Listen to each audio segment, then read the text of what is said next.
Hello and welcome to another episode of Search Off the Record, a podcast coming to you from the Google search team discussing all things search and having some fun along the way.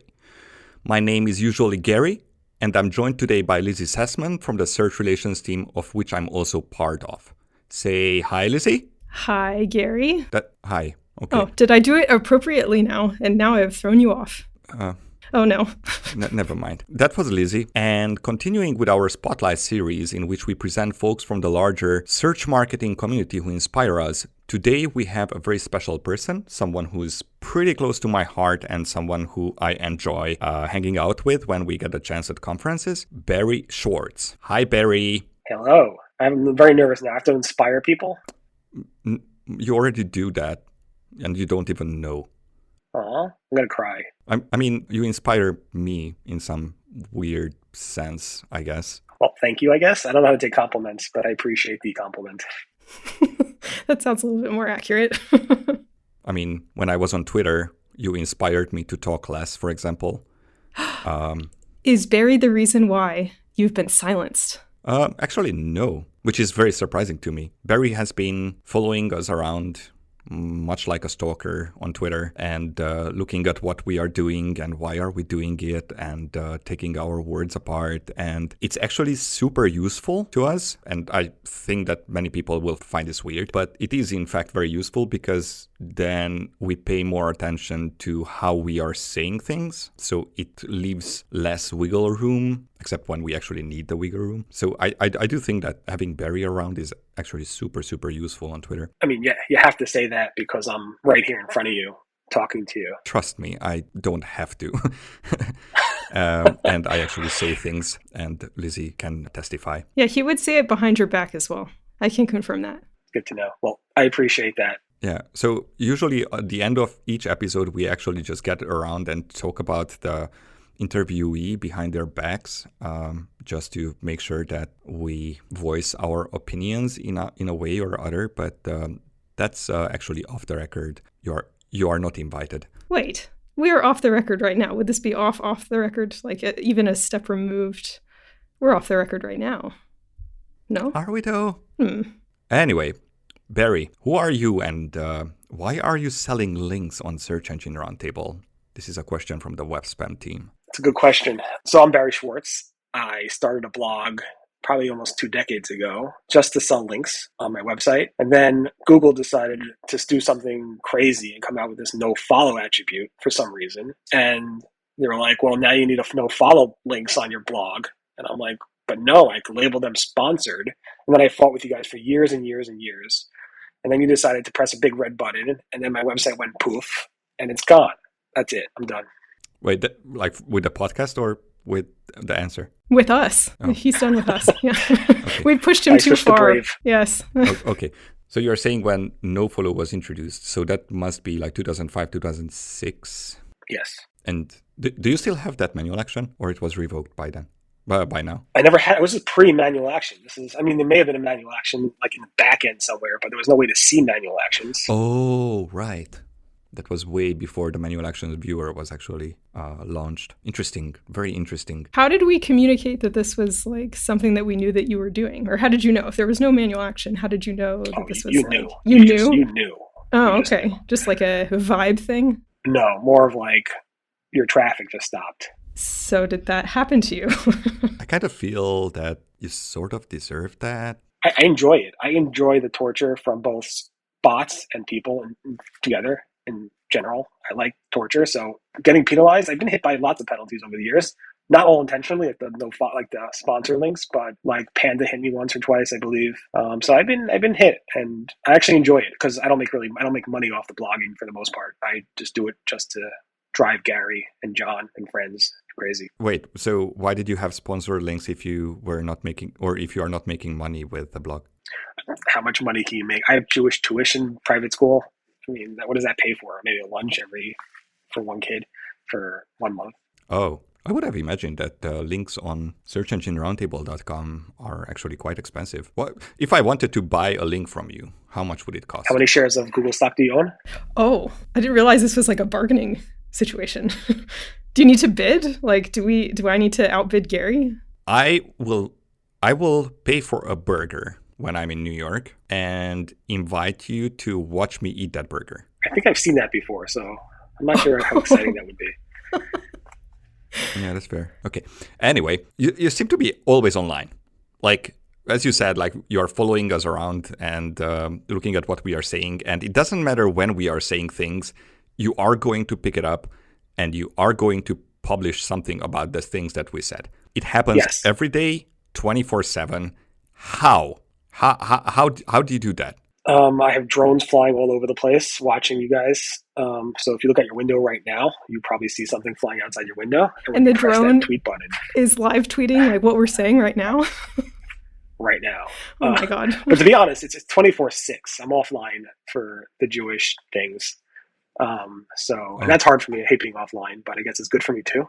But I think it's easy to track. I mean, Twitter's public, so you just see when you tweet, and then I get all these alerts popping up, like lights flash in my room. Gary tweeted. I mean, I also see that you're posting, like sometimes you put a disclaimer that this is like an auto-scheduled post. Like you'll say, I'm on vacation. You're communicating that you're taking a break and that the tweets are coming out anyway. So to not throw people off the trace, I guess. The reason for that is because I'm technically not allowed to be online. So I want to make sure that anybody who's seeing that I'm posting they know it's not live, meaning I'm offline. I'm not, if I post something online and I'm observant Jew, so if I do that, I'll get struck by lightning and die. No, I won't die, but I just want to make it clear that I'm not online and everything posted is scheduled and pre-written. Yeah, that makes sense. Do you have alerts set up, I guess? Like, I mean, is there like a secret to monitoring all the updates that come out, or is this like a secret sauce thing that if you share it, then everyone else will know and start tweeting at the same time as you? Or are you not worried about that? I'm super active on Twitter, so I use TweetDeck, which is like a dashboard right over here on my right-hand side, and I just track to see what people are saying. I have a Google list, I have a Bing list, I have a Ronald Reagan list. I don't know. I have a list of things that I track to see, insert any controversial person name in that area. And I track whatever they're saying. And I also get tons of RSS feeds. I'm still big into RSS. I don't know if you remember when Google Reader was around. Google Reader told me I was their number one consumer of RSS feeds in terms of on a daily basis consuming RSS feeds and anybody else. So they sent me all the swag. Now I use Feedly. I do have Google Alerts, which I hate. The algorithm stinks. Gary, if you could work on that, or somebody at Google could work on that, that would be useful. And I track the SEO communities. It's mostly the forums and also different online forums to track what people are saying very, very closely. I mean, this still seems like an intense amount of information, like a fire hose of all these things all over the place. Do you have it aggregated so you know, like, hey, this is like a spiking thing, or is it like by person? Like this person is more important. They said it, so must be something. Yeah, obviously. So if certain Google reps say something and what they're saying is interesting and they haven't said it before, if they're reiterating something that I think is important, I will cover that for the most part. If they're tweeting about, I don't know, the sky being blue, which you guys tweet about a lot, which is very, very unusual. I'm not sure why you guys talk about that so much. But when you do, I try to avoid the stuff that is kind of mundane. But the important stuff I will try to cover within 24 hours. Monday through Friday. And then if I see the SEO communities like spiking and chattering a lot, I call it like SEO chatter. I will take notice. I will see that there's a lot of chatter about some type of update. And I'll ask Google, hey, was there an update? And it'll be like, no, leave me alone. And then I stop and I leave you guys alone. Well, which is not quite true. But anyway, do you have a preference for topics that you like to write about? Something that's more fun or something that's more entertaining for you? Dramatic. Are there certain types of posts that sort of you actually enjoy writing? Yeah. What do I like to write about? That's a good question. So I love covering the algorithm update stories, especially when you don't announce them beforehand. I hate when I get embargoed stuff. I hate it. But I'll take it and because it's important. And I love to find new tests and pre-launches before you actually launch them, both user interface-wise and feature-wise. I think those are fun. It actually got me on Brian Williams before Brian Williams of NBC was scandalous. I got onto NBC, Brian Williams, Dateline, or whatever it was called, because I spotted one of the big, I think it was called Universal Search when it first launched. Yep. And I spotted that like a week or two beforehand, and Brian Williams was like, come down. So I went to his Rockefeller Center ages ago. And I went to a room with tons of cameras, and I didn't really speak to him. I just spoke to camera, and he was there on the other side somewhere. That's amazing. That was also a really long time, 2007, 2006. We're very old. Yeah. How did you actually spot that? Probably forums, or it was before Twitter, I think, or maybe it was early Twitter. But Someone posted about it, I guess. yeah, I don't usually find things myself. Sometimes I see tests, but very rarely do I see the tests, because you guys put me on a blacklist to say don't show Barry tests. But other people see tests, and I follow what other people find. Yeah. Is this new? Is this new, Barry? Is this new? Is this new? Oh, you have a hat. People send me swag all the time. I'm supposed to show it off. So You have a hat that says, "Is this new?" That's amazing. I want that hat. Ah, wait, no, I would need a hat that says no. I actually have that hat. Oh, wait, on the back it could say no. So the front it could say, is this new? And then the back, no. Wait, is there anything on the back? no. No, you're just Sadly. checking. You might have missed Boring. it. I don't like it. So you write articles, but I happen to know that that's not the only work that you do. What else do you do? What else do I do? So the main thing I do is RustyBrick as a software company. We build software applications, both online, like web-based, as well as mobile-based. Anything from, emergency room hospital software to party planning software Wow. to bus software, taxi cab software, you name it. We've pretty much built anything that's custom. That's amazing. When did you start RustyBrick? When I was 14 with my twin brother, Ronnie. And nobody knows I have a twin brother. So this is off the record. Yeah, that's new information, and I will blog about it. Oh, is this breaking news on this podcast? You've never announced this before. Yeah. Well, it's on the website. If you check out rustybrick.com, you'll see us there. Where do you get more traffic, on rustybrick.com or on searchengineroundtable.com? Oh, there's no competition. Search Engine Roundtable gets way more traffic. Oh, that's sad. You see, there are all these important websites on the internet, and they don't get traffic. This is kind of mean. Well, I don't write anything new on RustyBrick for the most part. I keep it pretty quiet. But that doesn't mean that it's not an important website, right? Well, it does, because it doesn't get much traffic from Google. And you define that by sending traffic to it. You personally, yes. You personally. Yes. I sit behind computers and I just say rustybrick.com, 1 traffic per day. 1 traffic. Wow, that's very English. 1 traffic per day. Wouldn't that be cool if you could drag people to the website? Just like, oh, this user gets that, this user gets that. Oh, no. That's what Lizzie does. Oh, yes. cool. I'm moving around the dials. Yeah, one by one. I can't count very high. So just one. Yes. That's my limit. Yes. Yeah, and we also build, we do a lot of consulting work for companies. Like we build software for third-party companies, and we also build our own software. We build our own SaaS programs, our own mobile apps. So we do a lot of cool things around software. It's all about how can we make the day-to-day life of a person or a company more efficient, because I'm crazy about efficiency. Everything I do is to least amount of steps, least amount of actions to get the same thing done.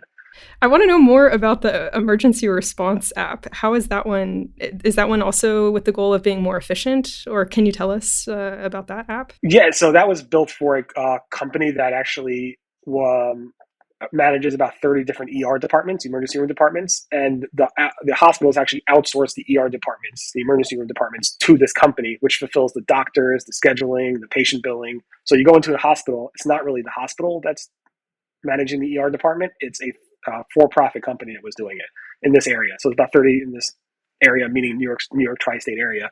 And we built scheduling software, billing software, you name it, mobile apps and so forth. They actually just got acquired, maybe not just, but years and years ago, maybe like 5 years ago, by a bigger company. So we built a lot of their software, which was used for probably 15 years to help doctors know where they have to show up. Hell is crazy stuff around making sure doctors slept enough so they could go to see their patients. It was pretty cool stuff. Can you think of any other app that you like developing, or that you thought that it will change the world? Yeah, I mean, especially in the Jewish world, we built a lot of cool stuff that I think would make Jewish life more manageable, because Jewish religion is really a pain in the neck.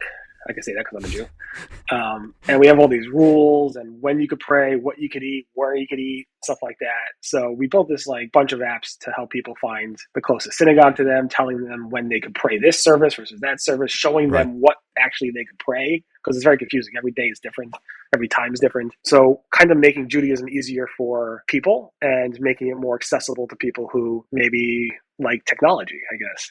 So that's pretty awesome. I mean, there's many examples of that. You said that you started rustybrick.com when you were 14, and looking at you, you're probably like 80s, 90s years old. So you started with this internet business a long, long time ago. Wait. Did you start with the app development and then you created the website to promote the apps, or the other way around? So when I was 14, it was 1994. It was pre-apps. Apps didn't really come out until Steve Jobs allowed it a year after the iPhone was out, which was like, 2006, 7, something like that?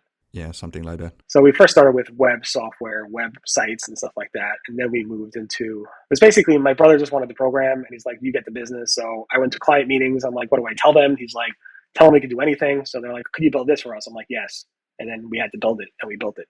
As a 14-year-old, you're going to client meetings. Yeah, but more so when I was when I was in New York college in New York City, I used to run from class to meeting, and do business that way. When I was 14, 15, we got like first one was like a Chinese food store, restaurant, a website for them that had a menu and stuff. I'm flabbergasted. You started RustyBrick when you were 14. When did you actually encounter a computer the first time? When you were a baby, or like 1-year-old or 2-year-old? So I don't remember exactly. It was probably before I was 10. My father worked at Pitney Bowes, which is basically that big postage meter company that stamps postage on stuff. And he had a lot of cool technology there. He brought back, I don't know, some old computers, and he had the phone, you put the phone on that receiver and it makes those fax noises. So we had that. I remember that. And I remember like my older brother, not my twin brother who I work with, my older brother trying to like download games over like the BBS, the bulletin board thing. And it would literally take forever. So you press it, you hit enter, and you just come back hours later for it to after it downloaded. So that's what I remember, but I don't know what age it was. It would have to be before I was 10. So basically you had a computer or access to a computer for 4 years, and then you started a website development business. To be clear, my brother, he was a huge geek in a cool way, was the one who just programmed and tinkered all day. I'm like, let's make money off of this. Right, so you're not cool. Oh. I'm not cool. I talk the talk, I don't walk the walk. Oh, well, okay. Yeah, you were talking the talk. So did you acquire the first client? So the Chinese food delivery place, is that something that happened because it was local and you frequented this place of business and then you pitched it to them, or how did that come about? Yeah, I think my mother was like buying Chinese food for us, and I guess they, talked, and they're like, my son does, websites. Do you want one? And he was like, sure. So we probably built it for a few $100. I don't remember. It's so long ago, and my memory's not good since I'm 85 years old. Oh, I was close. Do you remember what was the first search engine that you used and enjoyed using? Enjoyed using? I'm still looking for the one that I enjoy using. No offense. Burn. I don't remember the first one per se. It might have been like Lycos or Excite. I remember like I was in high school and my teacher wanted us to do some type of report. So I searched on some search engine. It might have been Excite or one of these search engines. And I printed something I found. It was like hundreds of pages of the PDF, and I handed it in. And I'm like, I didn't do this myself. I didn't write this myself. He was like, yeah, no, duh. Obviously, you didn't write this yourself. But he's like, this is great. I'm going to use this. I'm going to use this for my materials. He's in some, program. And he's like, you aced the class here. Thank you. Because nobody knew how to Google back then. And I'm like, this is interesting. And I remember like, you know how I am. So I was like, kind of like stalking some people in a really creepy way just to drive them crazy. And I would do searches. Yeah, I would do searches on their families. What? One kid was like from a famous family. And I brought all this dirt up about the guy. I'm like, hello. Oh my God. I'm not going to say his name. And I'm like, and I freaked the people out. I'm like, I know everything about you. Do you want me to know how much money you have in your bank account? What? And like, really? You could do that? And nobody knew anything about the internet back then. And they thought I was going to hack into their life and ruin them forever. Would you just like say this to them verbally, or are you like printing out like letters and sending it to them? Like, how are you like delivering this information? They're like, you're clairvoyant. No, I like to see their reaction. Their face. I want to see the reaction. So I do it face to face. I like to see the awkwardness flowing. Right, that's the beautiful part of it. Yes. Although, right. What's that? Squid Games? I bought a bunch of those Squid Game cards. Yeah. And walking home from synagogue one week, I just dropped them in people's mailboxes, and I have no idea if they ever got them and what their reactions were. I kind of want to see their reaction, but I used to like drop the Squid Card games in their cards in their mailbox. And that's a good idea. Yeah. I'm weird. I keep entertained in a very weird way. Same. Back to early internet. Do you remember if you found anything annoying about the internet back then, other than that it was slow. Yeah, there was this guy named Method, super annoying. Outside of that guy, whoever that guy was, the most annoying part was, remember those old days where you had to click on ads to get to download software, and you click on ads, go to another page, click on another ad, fill out an answer, like enter like the answer, then go to another page and click on another ad. That was the most annoying part of the internet, just to get free stuff. And then the slow internet, that was just drove me insane. Yeah, can't relate. I couldn't hear the username of that person that you found very annoying. Can you say it again, please? I think it's Method. Am I pronouncing it correctly? Oh, never heard. Interesting. So you launched eventually. I think you wanted me to give context, right? When I mention people's names. Should I give context? No, in this case it's fine. I think in this case it's perfectly fine if we don't give context because reasons. But he can give us like bank account information, like all this stuff on this person. I think it would be very interesting to our listeners. Don't you think, Gary? No. I think we should no. Just no. So you launch RustyBrick.com because you are a child prodigy and you do things when you are 14 that other 14-year-olds people don't do. Do you remember anything about the launch of that website? Like what technologies you were using other than HTML, because you probably used HTML for reasons. It's a question. So I believe, obviously it was HTML. In the early days, we did I remember like GIFs. We used a lot of GIFs because they were cool back then, and now they're cool again. No, it's GIF. Oh, God. Should I leave? I'm just going to leave. No, it's GIF. It's GIF. I think it's 2 out of 3 here, Gary. Why would it be GIF? Because I said so. It's a graphic. It's GIF. It just it's sharp. It sounds good. Rolls off the tongue. GIF. Right. I think it was called GIF in the early days. We just didn't know how to pronounce it, and then the guy came out and said it was not, and then we all looked dumb. Details. You can decide if you look dumb or not. It's up to you. Yeah, and I think early on we did a lot of PHP. Like I think it was like PHP 2.0 or something. And then before, I remember like Urchin came out, and I was super excited. No longer had to print out the HD logs and like highlight stuff and bring it to clients and say, you got to visit from this search engine or that place. And then Urchin sold out. Those Brett Crosby's. No, I'm joking. I love those guys. And they Google Analytics. Okay.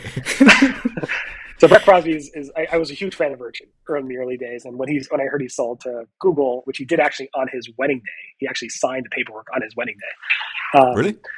Yes. He actually he signed the ran to his wedding and celebrated.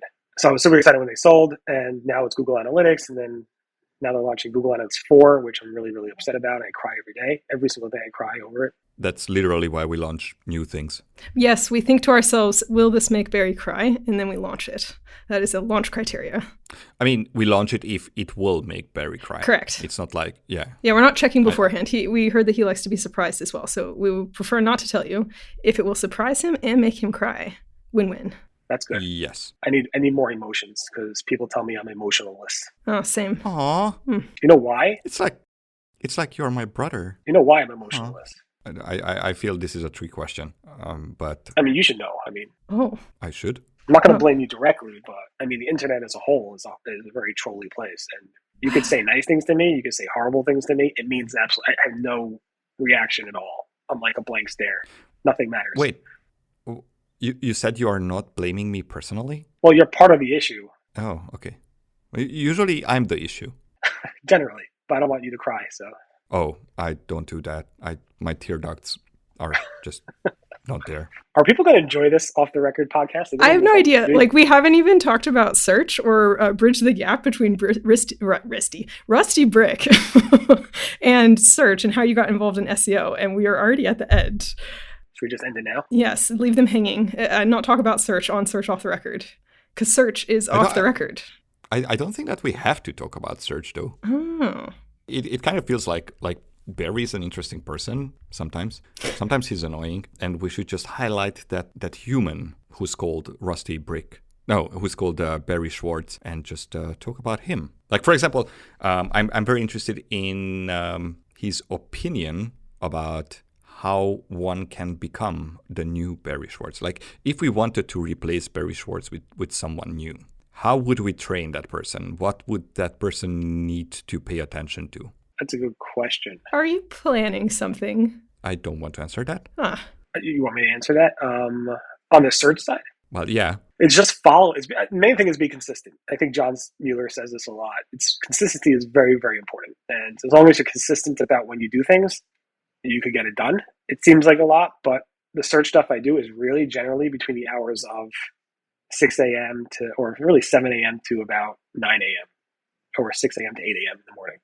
It's usually like a 2-hour window, and I always consistently go through all my feeds, TweetDeck, all the type of stuff, forums, consistently between those times, and I write between those times. So I do about, 30 minutes of research every day, and maybe I write for about an hour or so, maybe less. Each blog post takes me about 4 to 8 minutes.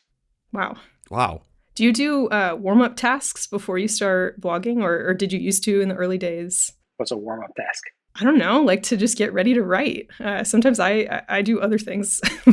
Like we have our user feedback. I always start with that. I don't know. I read through that queue just to sort of like get things moving. I can't just like sit down and start writing, but maybe you have other secrets for productivity. No, I just write. My blog posts are generally short. Person said X, person's yes, right or wrong. What do you think? Done. It's a little bit more formulaic.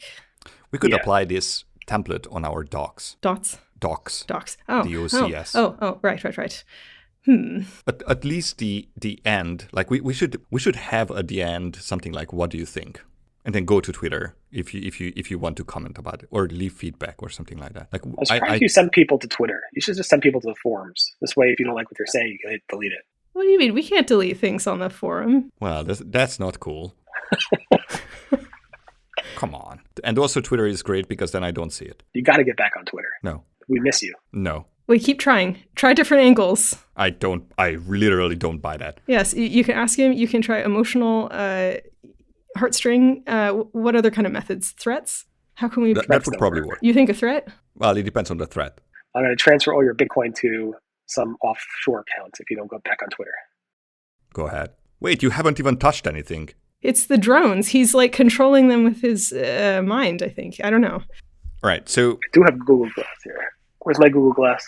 It's next to the pod. I know we're out of time, and nobody can see this, but I have Google Glass. You ever have Google Glass? For our listeners, Barry went to the other end of the room, and he's now looking for a Google Glass, and he actually found it. And now we're looking at the Google Glass. Is it working? Like, it's still in working order? I haven't turned it on in years. I have Snapchat glasses. I have Facebook glasses. I buy stuff, and I never use it. I have an issue. That makes perfect sense. It's interesting that you're like insanely efficient otherwise and very rational, and then you just buy stuff that you never use. It's great. It's technology stuff. I think that's your weakness. That's fair. You mentioned Twitter. If people wanted to find you on Twitter, where would they go? My handle is RustyBrick. All right. On your website, they can call you, I imagine, send faxes. We do have a fax number. I pay, I think, like $9 a month for it, so I can send 1 or 2 faxes per year to the IRS. RustyBrick.com. Could we send you a fax? We should send Barry a fax. You can send me a fax. Yeah, send me a fax. Oh. It's on the website. I actually have this guy, if you call into our PBX and you're a spammer, I could transfer you to a guy named Lenny. And Lenny is like this old man. He's like this AI old man that will keep you on the phone for probably 15, 20, 30 minutes. And if a spammer calls me, I will transfer him to Lenny. And it's like he goes through his whole life story, his children, he has ducks in the background. It's amazing. So if you ever want me to transfer you to Lenny, just give me a call and I'll transfer you over to Lenny. That's actually amazing. All right. Enough with shenanigans. Ooh. Oh, I could pronounce shenanigans. Whoa. That surprised me. Barry, it was a genuine pleasure to have you here. I really, really enjoyed our conversation. I really hope that we are going to meet soon, probably in New York, because you don't travel and because you hate travel. And again, thank you so much for joining us. And I hope that our listeners liked what you had to say. I appreciate you having me. I'm sorry if this really ruins the podcast going forward.